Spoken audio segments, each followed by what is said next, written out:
rebuilding confidence, and harmonizing with nature. With over 4 decades of changing lives, your self-discovery archaeologist, get ready to be the best of you with your host, Beverly Zymet. Hello everyone, and welcome to the Beverly Zymet Show, where being that best you just got easier. My guest today is Debbie A. Anderson, and she's calling in from Ontario. Welcome, Debbie, to the show. Thank you, Beverly. Lovely to be here. Yeah, you ready to have some fun? Absolutely. We've already had fun before we came on the show, so it's only going to get better. You know what? That's what the show's all about, getting better, right? Yep. Yeah. So, it's interesting, with the show, because I don't know the people when they come on the show. And that's what makes it exciting, because everything is organic. And we just begin to converse and get to know each other. And in the world today, as upside down and crazy as it's gotten, it's that reaching out again, right? It's that connection that's being missed, so I just feel even 10 times more blessed to be able to share some time with people of like minds and of maybe not so like minds, but that's what the show's all about. What can you share today, Debbie, that's going to help the audience? Give them maybe one little thing to be that better them. Yeah. Okay, so here's the thing that I try and share with people, because everybody's looking for their sole purpose, or what am I here to do, and all of that kind of beautiful essence of opening. But this is what I always say to people: wherever you are is the right place for you to be in that moment. So turn up, be present, okay? And when I say be present, I mean don't be distracted by that phone. Don't be distracted by that pinging and tinging on your social media. If you're there like I am with you at this moment, and we're having that conversation, be there 100%. Because wherever we are in that moment is exactly where you're supposed to be. And of course, people say to me, yeah, but I got this idea from Spirit or from a friend or whoever to go on this workshop, because it would give me something. But I get there and it's like, it wasn't what I expected. So I said, whoa, stop. What happened in that workshop? Who did you meet? What did you say? Who did you speak to? What did you hear? Were you 100% present, or did you turn up and go, that's not what I was expecting it to be, and then switch off? Right. Yeah, sometimes it's not necessarily switching off the video or the webinar or whatever it is. It's switching off in here. Yes, exactly, because we have an expectation. Right. And sometimes we're led there for a reason. And I'll give an example. Some years ago, a friend of mine who is a very dear friend, she sells my decks and stuff, and she said, there's this great Pilates workshop going on. You should come to it. And of course I go, sure, okay. I signed up, paid my money, turned up, not realizing that Pilates is actually laying on a very thin piece of cardboard, as I called it, with a block of wood under your head, and trying to contort yourself into situation. And I'm sitting there and I'm going, what have I committed to? Right. And I looked at my friend, who's very flexible and very supple and all this kind of thing. And I'm like, I should have researched this beforehand, but I came here for a reason. Right. And it was so funny, because to start with, I'm going, this is like a 6-hour workshop. My body is not physically going to embrace this. So I said I was helping my friend set up her stand there, because she had some stuff that she was selling, and including my decks. And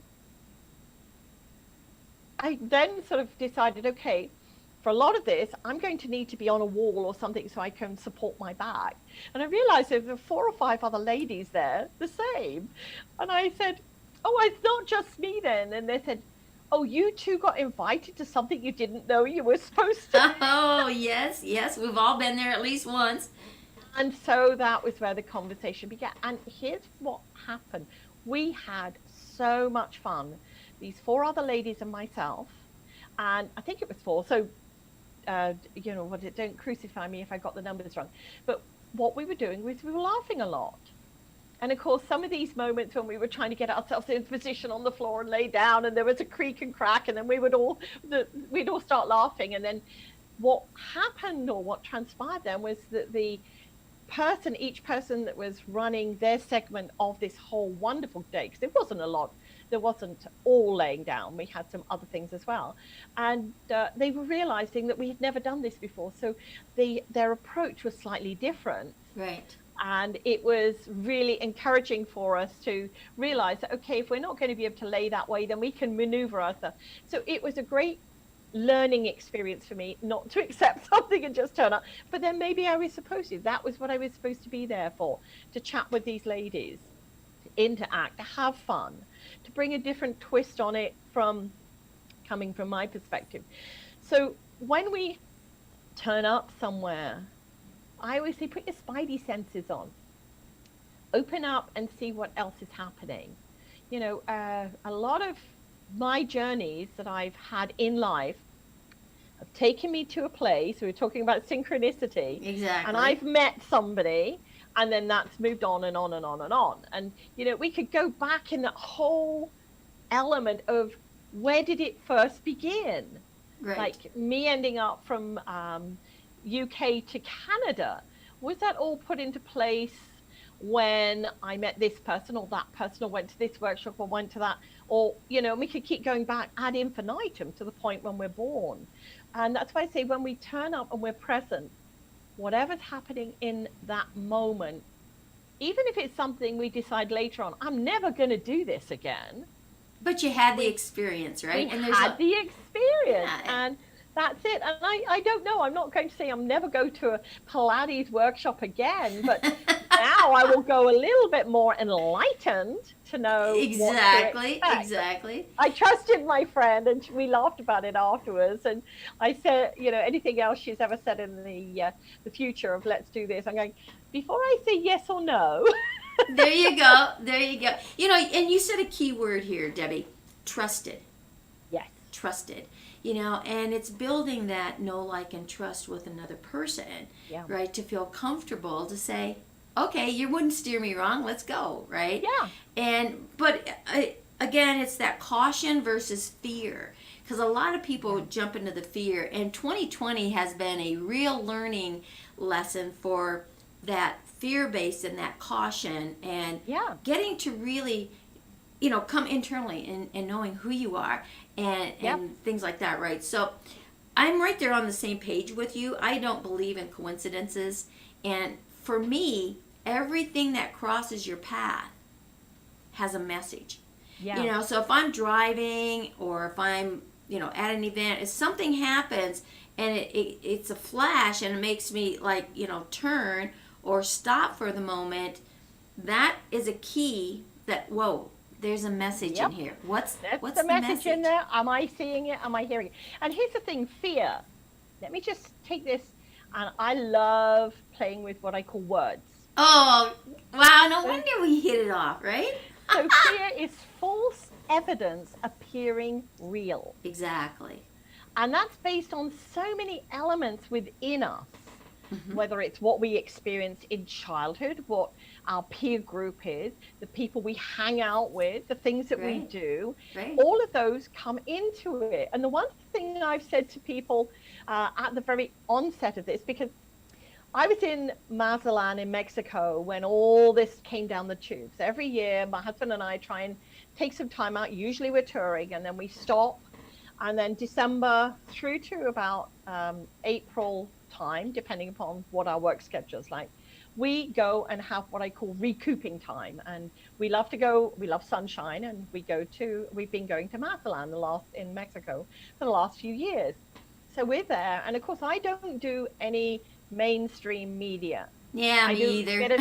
I don't listen to the news. I don't pick up a newspaper. And of course, I was starting to see people saying, what do you think about this corona? And of course, that was what it was called. So here we are, we're on the beach. And you're I like, said to- I don't know what you're talking about, right? So we got a couple of Coronas beers. picked it up and Yeah, did Mexico's silly- all about Corona, isn't it? So we did this silly little video just saying, yeah, we've got the Corona and it's really good. And then I sort of got a few people going, how could you be so fickle about this? So I'm like, because it's all about how we take what our perception is of it. how we perceive, exactly. And I'm not going to perceive this as a threat to my well-being. And so this is the big thing here, because we weren't in the mainstream media. We had no idea. And I always said to people that used to say to me, how can you not get a newspaper or listen to the radio or watch TV and see what's going on? I always said to people, if something really bad is going to happen, people tell you, which is how we found out about Exactly. what was happening. So here's the thing, switch off the media. Don't buy into it. Whether you believe this or that, it doesn't matter. You're going to be at war. Well, you know, when you talk about at war, you know, the conflicts, right? The conflict starts inside here, right?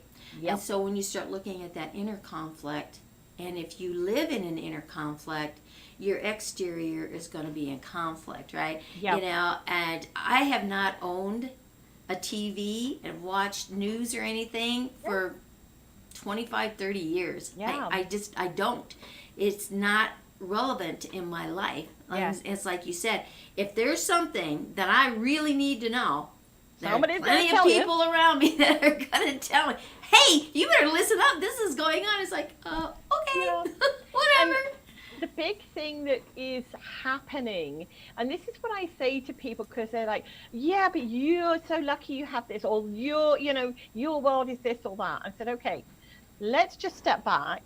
First of all, none of us can judge another person's life. We really don't know what's going on. Right. Okay, we have this, or we have, okay, but we don't know what's going on. We only have that perception from the outside of what they're giving us. But everything begins and ends in thought. Yep. So if we think something, that's what we create. It transforms. So if we're constantly thinking negative, which I have to say we're all very good at, and we can manifest that, imagine the infinite possibilities when we switch that to something positive, what we can create. And that's what I did many, many years ago. I could sit here and go on for hours and hours about all the crappy things that happened in my life.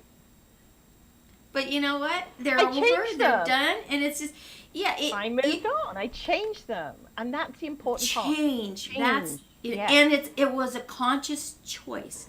Right? Yes. We have millions of thoughts that continuously impact, the brain. Mm-hmm.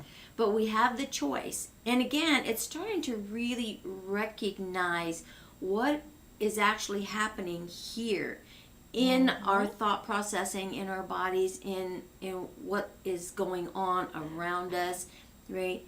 Paying attention.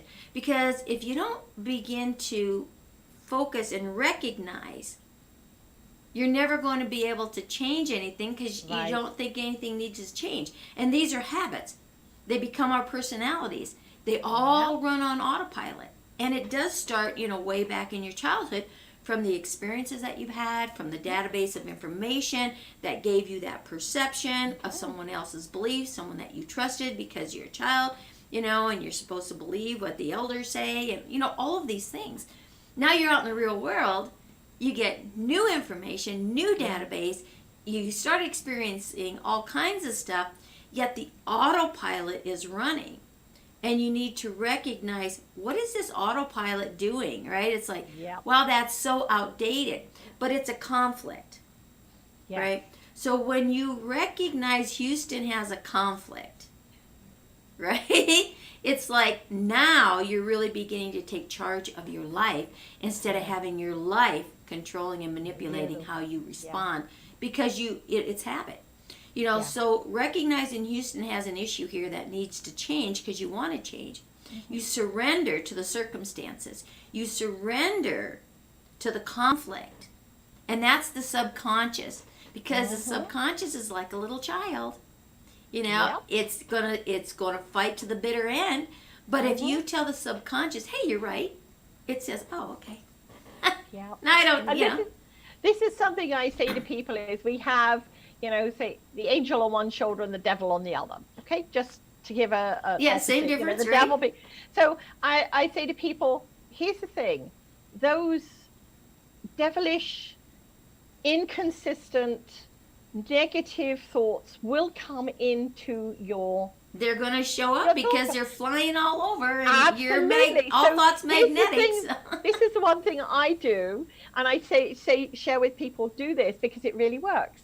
Instead of fighting with that, I always say thank you for sharing. Right. Now, if you think of that, thank you for sharing. When somebody's telling us we should do this or we should do that, the more we engage with them to say, well, I don't think that's right for me or whatever, the more they're going to try and impound more information to us and more reasons it's why because we should they're trying to convince, again, it goes back to that right or wrong thing, so it's convincing, your opinion, but you have a different set of database than I have. And it's not about somebody being right or wrong. It's about just verbalizing, what your truth is. And to say, like you said, just say, thank you for sharing. Now they feel comfortable. They don't feel judged. Right, acknowledged. They feel acknowledged. And this is the same with the angel and the devil. When we acknowledge it, it doesn't mean to say we have to move into that state or into that mode, but we've said, thank you for sharing. It silences that. It brings it down to a peace level within us. Because if not, we're going, well, I should do that. And we get into the conflict with it. Whereas we say, thank you for sharing, it shuts it down. And then it opens us up to all different possibilities. And I love that analogy you said about Houston, there's a problem. Right. And we're like a database. We are a database, and it stores. It's just there. We're an electromagnetic being, and all thoughts magnetic. So it's going to attach, and we have the feelings and the emotions that make the degree of what of what Houston's issue is, right? And so we build on that unconsciously. But the thing is, you use that word acknowledged. Right? Acknowledge, because everyone wants to be acknowledged. So does your subconscious. So when you surrender by, recognize Houston has an issue, and then you acknowledge the issue, the subconscious says, oh, okay, you recognized me, right? You acknowledged me because you're saying, okay, I acknowledge that as being the truth because it is truth with the database that formed it. Yes. Right? Absolutely, however distorted to what it is, you're never going to find it out because it's and so it doesn't distorted. Matter. No, there's the key. It doesn't matter. But at the same time, if you stop the conflict, the acknowledgement stops the conflict. Yeah. And by saying, like what you said, thank you for sharing, if the playing ground now is all neutral, there's no need to conflict or convince right or wrong. It's all neutral. And then you can then you can get rid of, you can release what that issue is, right? Well, I always say that we can hit the reset button every 24 hours. You can hit the reset button every 24 seconds. This is why I do it this way, because people say, but, and I think there's a little cartoon character in there called but.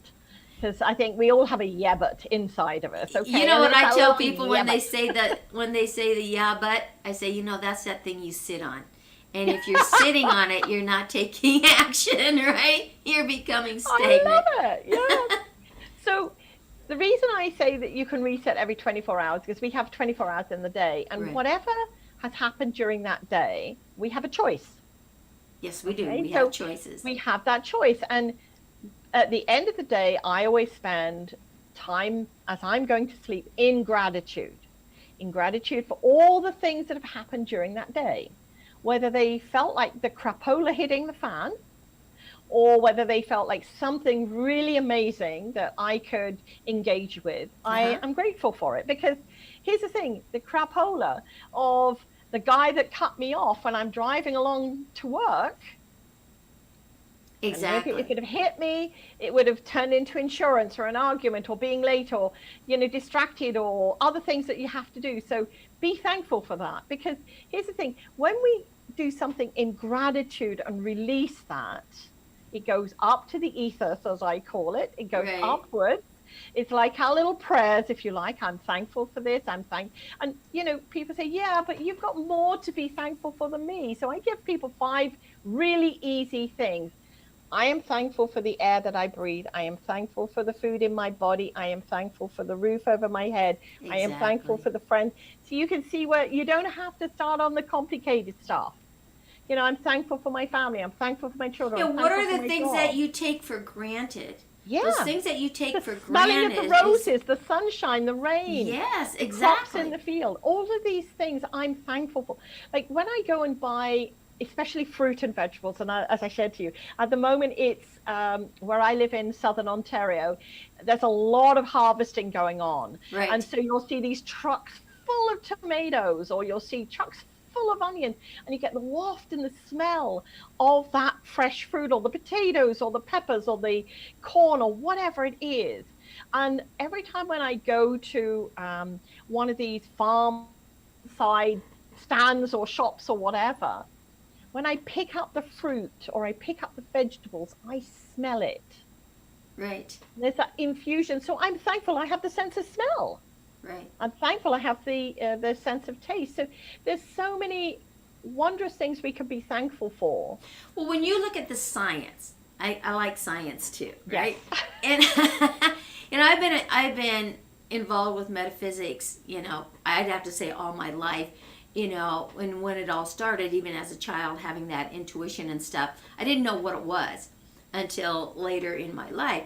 But metaphysics has always had that belief that you just know what you know, but you don't know how you know it, but you know it. Yeah. Right? And so, but now with the science of everything has brought those two worlds, physics and metaphysics, has come together. Yeah.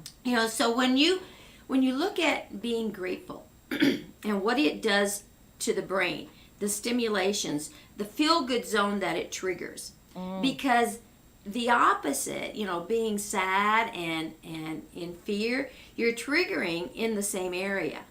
Mm-hmm. So all those hormones are stored in that same zone. But when you trigger it in being grateful, everything lights up in the brain. There's so many things that light up differently, which impacts every cell of your body, your organs, everything that goes on. Mm-hmm. But if you're living in any kind of fear or anger, you're triggering that same zone, but other things are triggering, and it's a darkness, it's a different color, it's a different vibration that they've recorded, and where it goes and how it impacts the body. So your mind brings in the thought. When that thought takes over, it stores in the different arenas of your body. So when you start to study that, like anger is stored in the liver. Gosh, yes. Yeah. So when you look at some of the slang words that you say, right? It's like, I am really pissed off, right? Oh, yeah. Okay, how does that connect with what organ? Well, there's where it's stored, right? Or it's like, I can't stomach this anymore. Yeah. What's going on in the stomach, right? Yeah. There's, there's irritation because of all that heavy lifting that you're putting in the brain, in the zone that's sending out those messages. You want your body to start to feel healthy and uplifting. You start changing your thought processing. You start triggering the different hormonal aspects, and your body will begin to heal itself. It is a magnificent piece of equipment. It's how we fuel it. Yes, right? of So course. if you have a car that runs on gasoline, are you going to put diesel in it? Not so much. It's not going to work so good. You'll have it once, and that's it. It'll cost you big megabucks. So your body is the same way. Yeah. So what are you fueling it with? Not only with the food that you take in, but with your thoughts. Yeah. Your thoughts are more important. I feel like you that the thoughts are the only thing we own. I'm glad you used that word because we do need to own it. We are responsible for what goes on. Yeah. Now, as a child growing up, you're experiencing things and you're processing and all of these things. So you are looking for others outside of you to say, oh, what's right or what's wrong or what's good or what's bad, and you begin that building foundation. Yeah. But as you move into your adult life, all of a sudden it's like, well, wait a minute, that doesn't fit anymore. Yeah. But again, this is recognized. Houston wants to make a change. Yeah. And now you're taking charge of who you are. So you recognize it and you acknowledge that, hey, you know what, this is my truth. And it's really distorted and really messed up. And you might have some other choice words for that, But to surrender to that circumstance, because you can only change what you recognize that needs changing. Yep. For you. Yep. Not for anybody else. Your truth. For you. And then you can eliminate that. Once you eliminate it, because I have a little rah-rah system, is what I've developed over the years. So the recognize first, and then the acknowledgement, and then the release. Yes. But again, we go back into science. Energy does not like space. So you want to make sure that you replace it. Like you said with your gratitude things, you replace it with what that new truth is. Yes. And then you accept that as being and you embrace that. And when you can do that, and you can do that in 60 seconds or less, I have a training on that, right? Perfect. Things change in your life so fast, so fast, so fast. And you can do it in the middle of a conversation. Yeah. All you got to do is take a deep breath, and it's like run your little rah-rah. And I promise you, you will respond differently than what your automatic pilot was going to have you respond. If you have your buyer's remorse, like what you said, sure, I'll go to your Pilates, right? Yeah. And then all of a sudden you're there and you're like, holy crap. So now what do I let myself in for? so you have that buyer's remorse. Well, again, you became grateful to that and said, okay, I'm here, right? Again, it's doing that little rah-rah system to say, okay, let's make the best of this. Yeah, you now are absolutely. taking charge of the circumstance, and you're not letting the conflict of misbelief, misunderstanding take over. Yeah, because I was meant to be there. So if I was meant to be there, then I better pay attention and get the... Pay attention and get from it exactly what was there. Open up to it. Don't sit in, I've done that. Okay. I always say to people, been there, done that, got the scars. When I've gone in and what I call scars, I like it. Well, it is, because we have those internal scars of things that have come into our life that have not caused us joy. And when they've not caused us joy, we can either hang on to it and keep reopening that scar, a bit like a kid, they fall off the bike. We've all done it. When you're learning to ride a bike, you fall off, you have a big scab, because in the days when I was growing up, we didn't have knee pads and helmets. Yeah, exactly. And I always say I had a British mother, so I'm not scared of anything, which is a big joke at the moment out on the internet. But so the cut starts to scab up, and usually they're deep ones because they've had those bit of gravel that we picked out of it as we've hit the ground, literally riding or running, and then we start to pick at it because we're like, okay, it's getting itchy now. I need to pick it. It's dry, and then it opens up again. Right.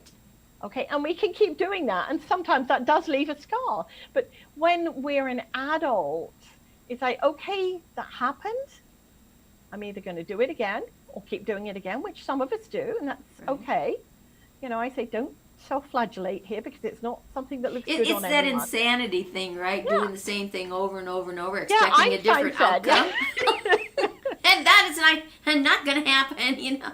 So I used to tell my kids, because they would always say, well, they, well, everybody else, who's everybody? Who's they? Oh, well, they hated that. They really hated that. But again, it's like, and I use the analogy with them. All right, so let's just say you're in the car, you're driving 60 miles an hour, and you drive right into that brick wall. It doesn't matter who's behind the wheel. The outcome's going to be the same.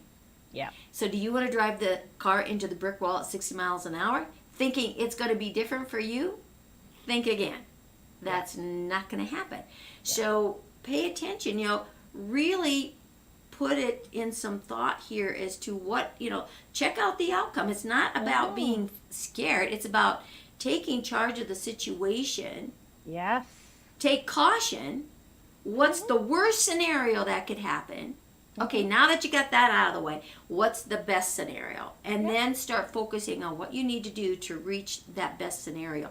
And living in this world of duality, right?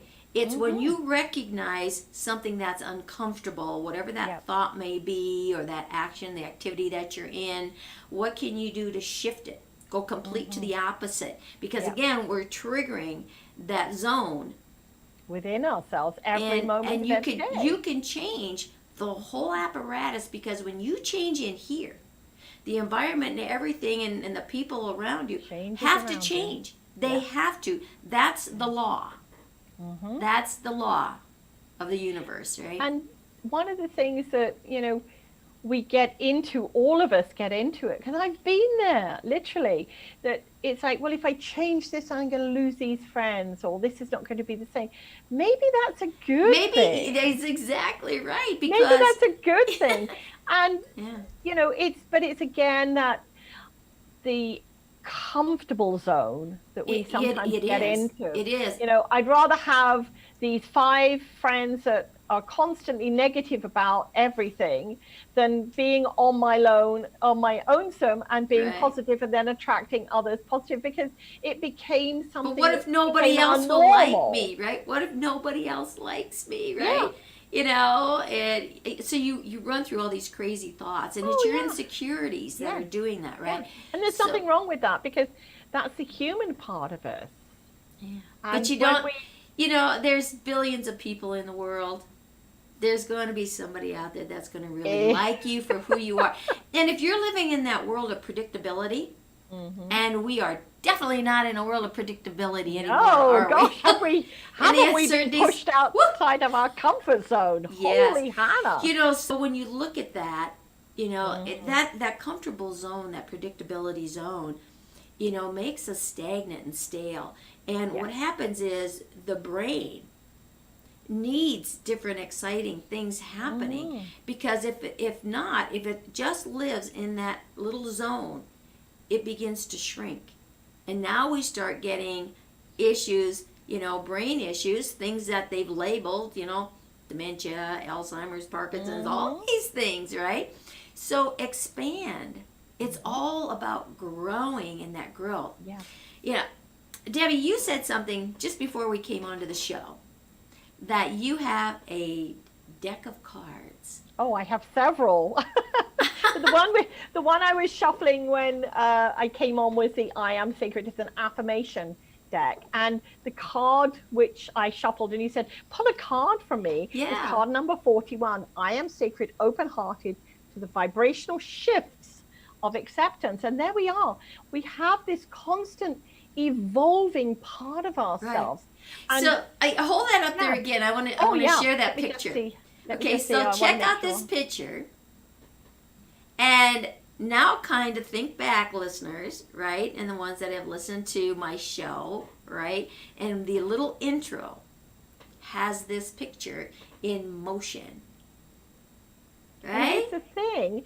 There's 52 different options in the card. 1 in 52 chance that is the card that was drawn today. And Debbie had no idea. No. Because she hasn't seen the intro. I haven't seen the intro. So again, this whole synchronistic, let's just show how these all fit in together and how this conversation happens. And what I love about this is in that image, I don't know if you can actually see that. Yeah, we can see in it. The center there's a heart and a butterfly within that nebulous, if you like. Yeah. So all these different things within there, and the infinite possibilities is when we shift from one thing to another. Right. And we've only got to look at it when we go from, say, kindergarten to our first preschool or something like that. We go through shifts and changes. And yes, we like to hopefully have all our friends come with us that were in kindergarten to that next, but some might not, and they'll go off and they'll go to where they're supposed to be, and then we go from kindergarten to the next one and to the next one. So we're used to shifts and changes, learning different things, interacting with different people, interacting with different places. We did that a lot, especially when we were younger.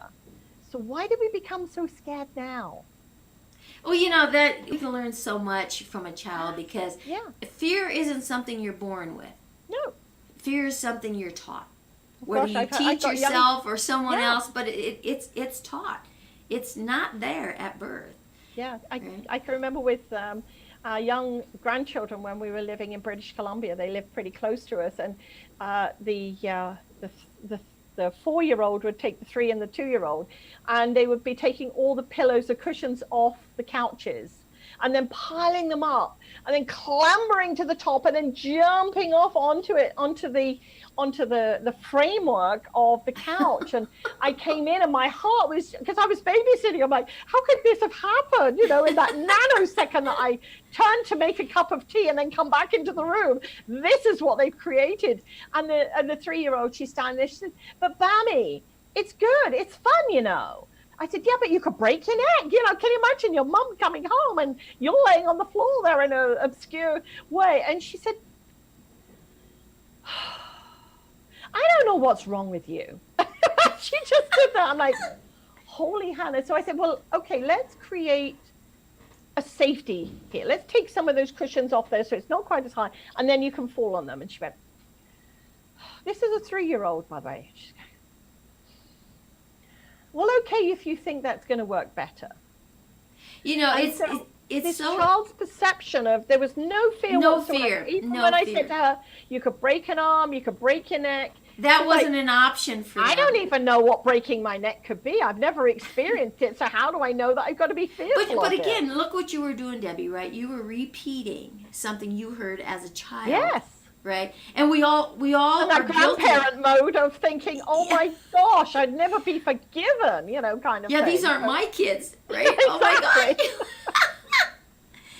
You know, it's so true. It is so true. But again, when things aren't an option for us in our belief system, and watching these kids coming into the world today, you know, I've got little great grandkids, and I've got a little great grandkid who is 3, and I am telling you, listening to his response to things and his aha moments and his seriousness when you do something, he'll just don't do that. Almost look at you as you know, it's just like, what are you up to? I don't like that when you do that to me.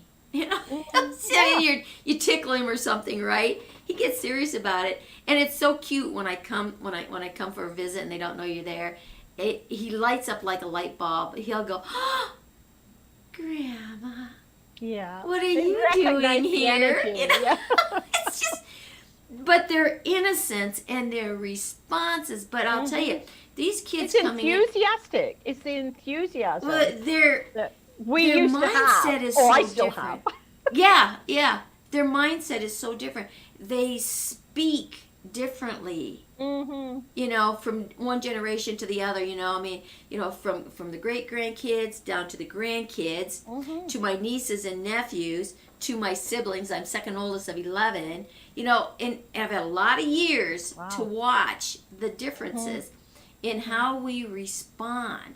And I'll tell you, these kids coming into the world today, they are so tech savvy. They're coming in with more information, you know, from the other side than what we did. We kind of shut everything off and said, okay, we're going to make everything an experience here. Well, they're coming in and say, yeah, screw that. I'm bringing this stuff with me and see what I can make out of it, you know.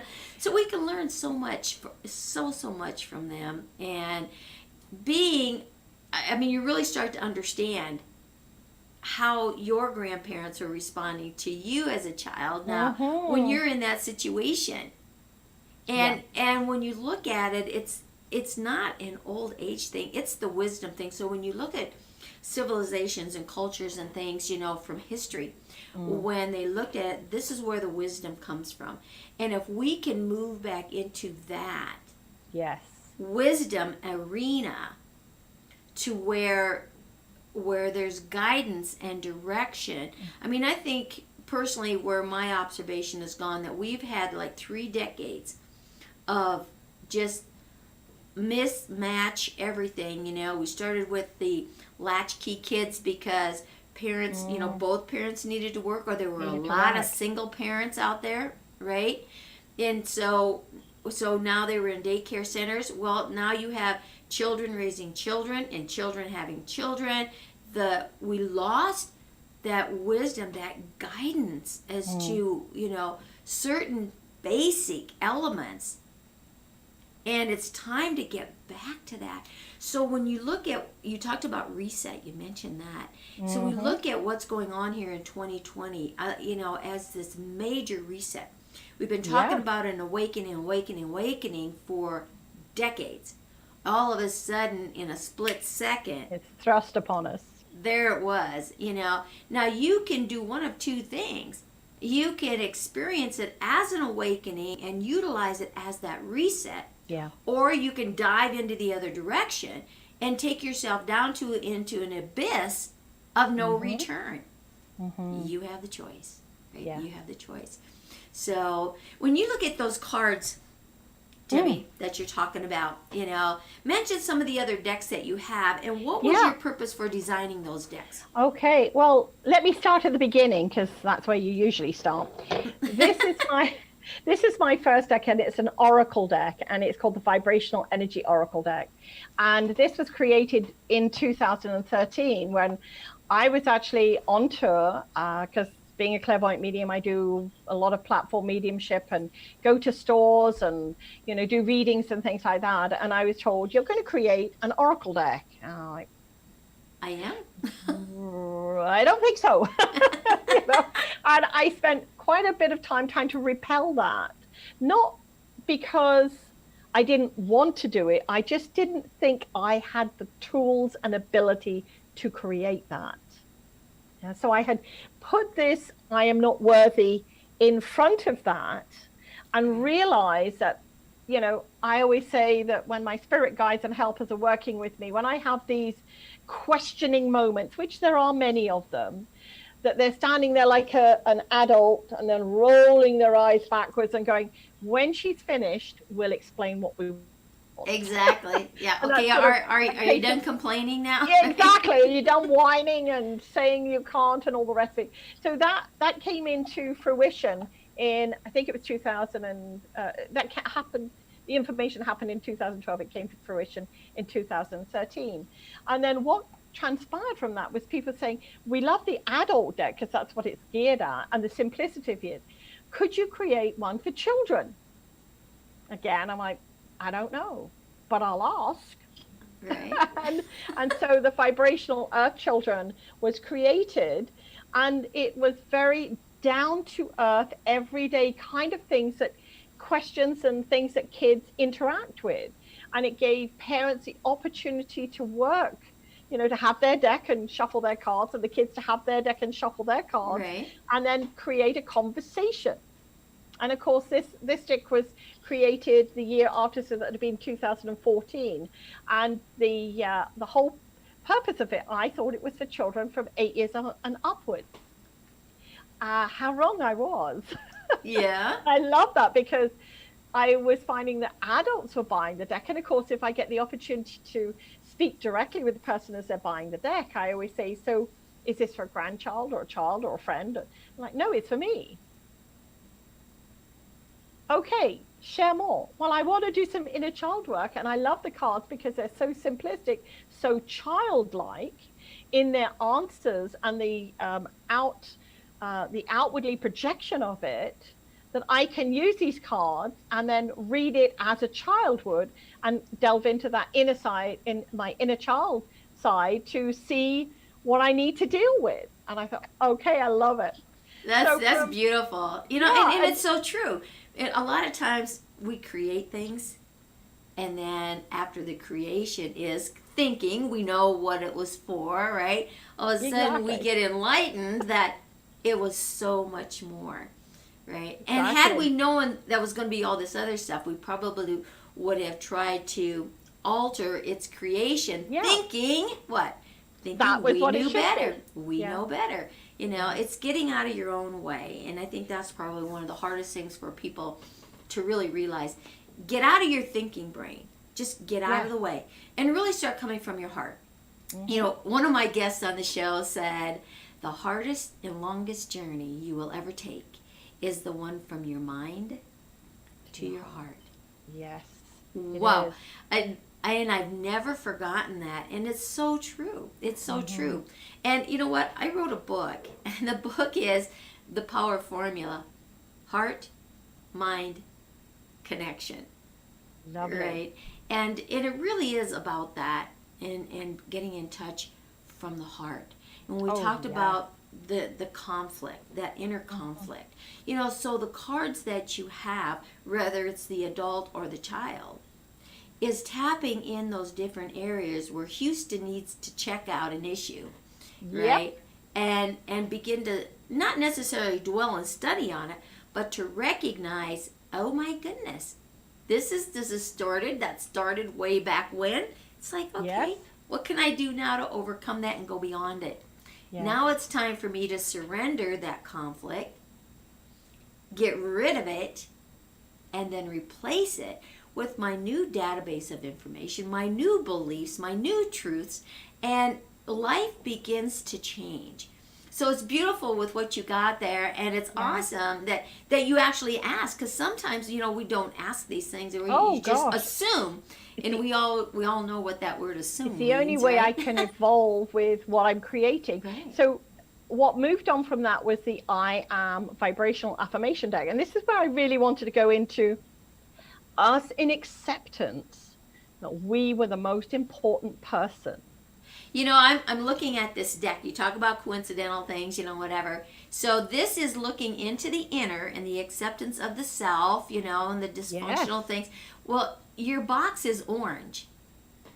Orange connects with the sacral energy port, right? There are no coincidences in the colors. Which is the victim. The victim. So when we look at what you're doing here for the acceptance, when we get past playing the role of the victim, we accept ourselves for who and what we are, and then it goes into what being that better you. So there it is. You know, here you have that, and it combines. So the subliminal messages that happen around us continuously are something we need to start to recognize, and that's the things that I work with my clients with as well. You know, and in as that intuitive and, you know, that energy healer, is to really focus and help people to see what that surrounding message is. So for me, you know, it was like, boom. I mean, that was like the word you said and the color of the box just went poof. There it is. Yeah, right? it is.